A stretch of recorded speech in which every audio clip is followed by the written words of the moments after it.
Hello friends, Hi Kitchen Recipes in മലയാളത്തിലോട്ട് എല്ലാവർക്കും സ്വാഗതം. ഇന്ന് ഞാൻ നിങ്ങൾക്ക് ഷെയർ ചെയ്യാൻ പോകുന്നത് എൻ്റെ ഫേവറേറ്റ് റെസിപ്പി ആയിട്ടുള്ള എഗ് കോളിഫ്ലവർ തോരൻ്റെയാണ്. ഇതുവരെ ഈ ഒരു കോമ്പിനേഷൻ ട്രൈ ചെയ്യാത്തവരാണെങ്കിൽ തീർച്ചയായിട്ടും ട്രൈ ചെയ്ത് നോക്കണം. ഭയങ്കര ടേസ്റ്റ് ആണ് കേട്ടോ. അപ്പോൾ ഇതെങ്ങനെയാണ് ചെയ്യാൻ നമുക്ക് കണ്ടുനോക്കാം. അപ്പോൾ വളരെ ടേസ്റ്റി ആയിട്ടുള്ള മുട്ട കോളിഫ്ലവർ തോരൻ റെഡിയാക്കുന്നത് എങ്ങനെയാണെന്ന് നോക്കാം. 12 മുതൽ 15 ചുവന്നുള്ളി വരെ എടുക്കാം. നമുക്കിതിലോട്ട് ഇട്ട് കൊടുക്കാം.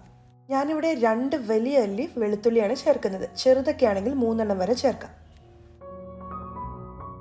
ഇനി ഇതിനെ നന്നായിട്ടൊന്ന് ചതച്ചെടുക്കാം.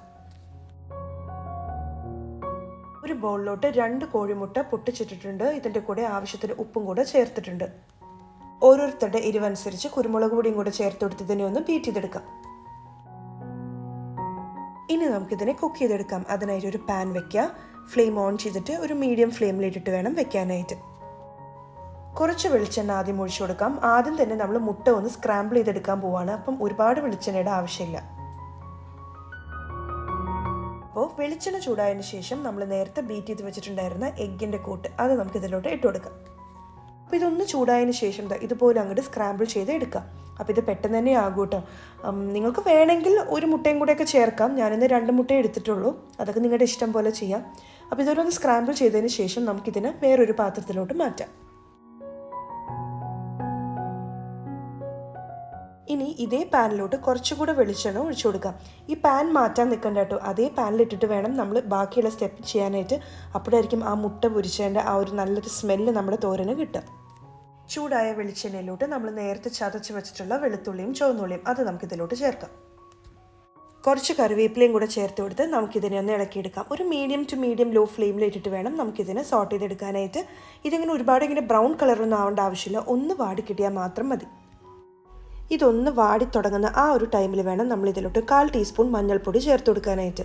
അപ്പോൾ തീ കുറച്ച് വെക്കണം, അല്ലെങ്കിൽ പൊടികളെല്ലാം ചേർക്കുമ്പോൾ അത് ചിലപ്പോൾ ഒന്ന് കരിഞ്ഞു പോകാൻ ചാൻസ് ഉണ്ട്. അപ്പോൾ തീ കുറച്ച് വെച്ച് നമുക്കിതിനെ നന്നായിട്ടൊന്ന് മിക്സ് ചെയ്തെടുക്കാം. അപ്പോൾ ഇതിൻ്റെ ആ ഒരു സ്പെഷ്യൽ ടേസ്റ്റ് കൊണ്ടുവരുന്നത് ക്രഷ് ചെയ്ത മുളക് ചേർക്കുമ്പോഴാണ്. ഞാനിവിടെ ഏകദേശം 3/4 ടീസ്പൂൺ ക്രഷ് ചെയ്ത മുളകാണ് ചേർക്കുന്നത്. അത് നിങ്ങളുടെ എരിവനുസരിച്ച് നിങ്ങൾക്ക് ചേർക്കാം.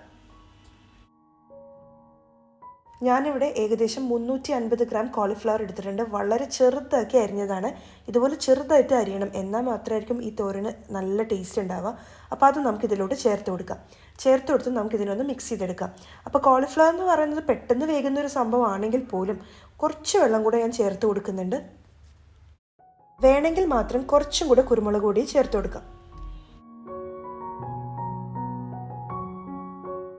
നമുക്കിതിലോട്ട് ആവശ്യത്തിന് ഉപ്പും കൂടെ ചേർത്ത് കൊടുക്കണം. നമ്മൾ നേരത്തെ എഗ്ഗ് സ്ക്രാമ്പിൾ ചെയ്തപ്പം കുറച്ച് ഉപ്പ് ചേർത്തിട്ടുള്ളത് കൊണ്ട് തന്നെ ഇതിലോട്ട് ഉപ്പ് ചേർക്കുമ്പം കൂടിപ്പോകാണ്ട് പ്രത്യേകം ശ്രദ്ധിക്കണം. കോളിഫ്ലവർ പെട്ടെന്ന് വേകുന്ന സംഭവമാണെങ്കിലും ഞാൻ നേരത്തെ പറഞ്ഞോണം കുറച്ച് വെള്ളം ഞാൻ ഒഴിക്കുകയാണ്. ഒരുപാടൊന്നും വേണ്ട, വളരെ കുറച്ച് മാത്രം ഒഴിച്ചു കൊടുത്താൽ മതി. ഇതിനെ ഒന്ന് ചെറുതായിട്ടൊന്ന് മിക്സ് ചെയ്തതിന് ശേഷം നമുക്കിതിനെ മൂടി വെച്ച് ഒരു മീഡിയം ടു മീഡിയം ലോ ഫ്ലെയിമിലിട്ടിട്ട് വേവിച്ചെടുക്കാം. ഇത് പെട്ടെന്ന് തന്നെ ആയിക്കോളും. ഇത് ഇടയ്ക്ക് ഒന്ന് തുറന്ന് ഇളക്കി കൊടുക്കുന്നത് നല്ലതായിരിക്കും കേട്ടോ. എന്നിട്ട് വീണ്ടും മൂടി വെച്ച് വേവിക്കാം. കാരണം അടിയിലൊന്നും പിടിക്കില്ല, എന്നാലും അടി പിടിക്കാണ്ടിരിക്കാൻ വേണ്ടി അങ്ങനെ ചെയ്യുന്നത് നല്ലതാണ്. ഇതിപ്പോൾ പെട്ടെന്ന് തന്നെ ആയിട്ടുണ്ട്. ഇതിപ്പോൾ കറക്റ്റായിട്ട് നന്നായിട്ട് വെന്ത് കിട്ടിയിട്ടുണ്ട്. ഇതിലോട്ട് 1/4 കപ്പ് മുതൽ 1/2 കപ്പ് വരെ ഗ്രേറ്റ് ചെയ്ത കോക്കനട്ടും കൂടെ ചേർത്ത് കൊടുത്ത് നന്നായിട്ടൊന്ന് മിക്സ് ചെയ്തെടുക്കാം. ഇനി ഇതിനെ മൂടി വെച്ച് വേവിക്കേണ്ട ആവശ്യമൊന്നുമില്ല, കാരണം കോളിഫ്ലവറൊക്കെ അത്യാവശ്യം നന്നായിട്ട് വെന്ത് കിട്ടിയിട്ടുണ്ട്. ഈ തേങ്ങയിലോട്ടൊന്ന് ആവി കയറി അതൊന്ന് സോഫ്റ്റായിട്ട് ഈ കോളിഫ്ലവറിനോട് ഒന്ന് യോജിച്ച് കിട്ടണം, അത്രയേ ഉള്ളൂ. അപ്പോൾ കുറച്ച് സമയം കൂടി ഇതുപോലെ തുറന്ന് വെച്ച് ഇളക്കി കൊടുക്കാം. ഇതിപ്പോൾ നന്നായിട്ട് മിക്സ് ആയിട്ടുണ്ട്.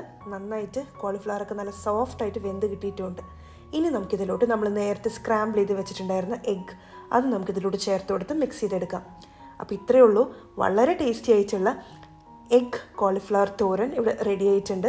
ഒരു പ്രത്യേക സ്മെല്ലും പ്രത്യേക ടേസ്റ്റുമാണ്. ചോറിൻ്റെ കൂടെയൊക്കെ കഴിക്കാനായിട്ട് നല്ലൊരു കോമ്പിനേഷനാണ്. അപ്പോൾ എല്ലാവരും ഇത് ട്രൈ ചെയ്ത് നോക്കിയിട്ട് നിങ്ങളുടെ അഭിപ്രായം പറയാൻ മറക്കരുത്. എന്തായാലും ഇഷ്ടപ്പെടുന്നുള്ള കാര്യം എനിക്ക് ഉറപ്പാണ്.